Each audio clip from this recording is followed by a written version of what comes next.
This claim from the Committee to Protect Journalists, I want to read this for our viewers. They say, while previous U.S. presidents have each criticized the press to some degree, they have also made public commitments to uphold its essential role in democracy at home and abroad. Trump, by contrast, has consistently undermined domestic news outlets and declined to publicly raise freedom of the press with repressive leaders such as Xi Jinping, Erdogan in Turkey, and al-Sisi.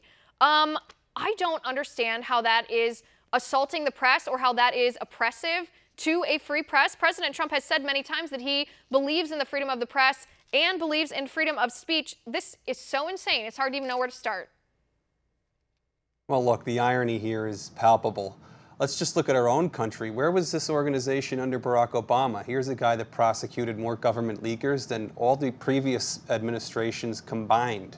I mean, he went after people that were leaking to the media. Not only did he go after them, he went after the media itself. He went after the AP, subpoenaed their emails, their phone calls.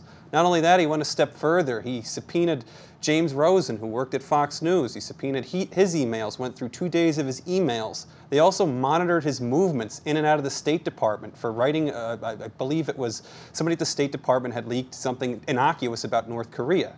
And I mean, the Obama administration went all out against him. So I mean, this is another organization that's that's putting out this story because they're opposed to Trump. They're biased, and this is exactly what Trump calls out. He fights back. This is what they're going after. They're terrified of this. They want people, their megaphone is to try to convince people that, Trump is this awful guy, that Republicans are awful people, and they're losing their grip on middle America primarily, and they're terrified of it. So that's where this comes from. This is a manifestation of them losing their intellectual grip on America. It's such a disservice, though, to journalists around the world who actually are oppressed. We are so lucky in our country that even when the president of the United States doesn't like a journalist or doesn't like the way that a news network covers him, those people are still free to do their jobs, and they don't worry about their livelihood or their safety or the security of their family. They're not disappeared. They're not assassinated. They're not thrown in prison. They do their jobs. They just might get into a verbal bickering match with the president. La-di-da. That's not oppressive. There are 262 journalists around the globe. This is the number that we know of who are imprisoned for reporting on governments.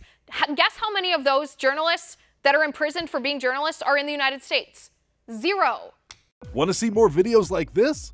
Click on the link below and subscribe to One America News on YouTube, and call your cable provider and kindly demand that One America News is added to your lineup.